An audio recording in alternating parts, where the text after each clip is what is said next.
So how have you guys seen God use your music to impact others? Kind of, are there any neat fan stories that you could share that you've heard? Yeah, there's, we receive a lot for sure. I know that one of them in particular is called Parachute. Okay. We were out doing conferences, and one of the speakers that came, this was last year, he came and he spoke as one of the speakers during the conference we spoke. We performed a song, Parachute. We didn't know what was going on with what's going on with him, but the day before, his friend just died, and it was a tragic incident that happened.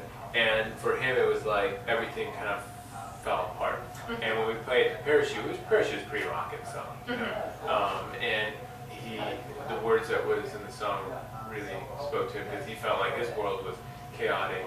He was just in a free falling stage, just everything is out of control, but realizes that he has the option to pull that cord to allow the parachute, which is Christ, to save him from the fall. So no matter what the situation is, no matter how chaotic it is, Christ is there always with you.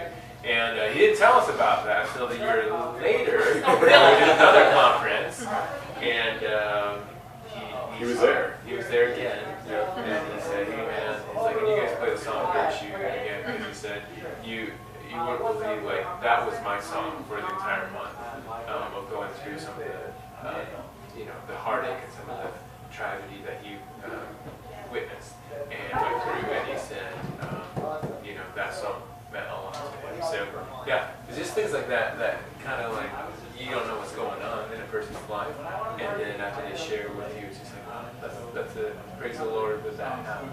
There's a lot of stories like that occurs. What's one thing that you wish you could change about today's culture? What would you change if you could? And is there kind of any advice for young people for today that you guys would give? I don't know, Bill.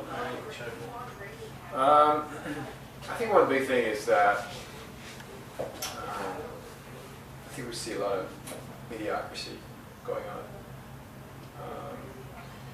and not in a judging way, but like I've just seen like older generation and how they respond to somebody needing help or something like that. It's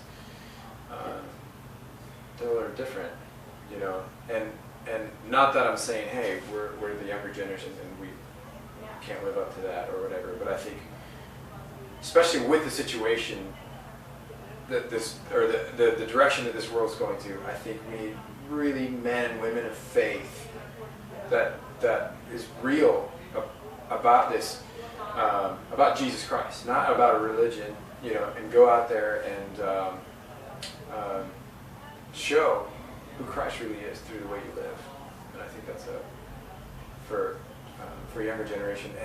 And when you live the life that way, you will give it all you have. And the Bible talks about, don't let someone look down on you just because you're small or you're inadequate, But in saying that, you have to take that step, not in a negative way, not in a rebellious way, but in a humble way with Christ. So for you guys, do you have any advice particularly for young men out there? Especially one who maybe didn't grow up and those who didn't maybe have a father figure? Yeah, no, I'd say, I don't know, for me personally, I've never had a situation in my family where, I was living without a father who's had my father to look up to growing up. So it is a tough situation not having a father figure in your life. But I will say that the beauty of who Jesus is that no matter the situation, no matter the circumstance, that Christ is able to transform your life. The biggest thing starts with individually, us. That we are not stuck in that past, in whatever is holding us down, but rather that we allow forgiveness to happen, that we forgive ourselves and surrender everything to Christ, because with everything in our life we always have decisions, we always have an option, what we want to do with our life. Because if we always go back to the past and say, well, I was mistreated, but I was done wrong, then you're always going to be allowing that spirit to keep a hold of you. But if you say, been given a new life, and I will choose to take that step. And that decision that you make for today, here, now, will dictate the rest of your life. So, no matter how bad the situation was or is, we still have an option to say, this is it, I'm going to live my life for Jesus. Hey, we're Redstone. Make sure to check out GenerationArise.com.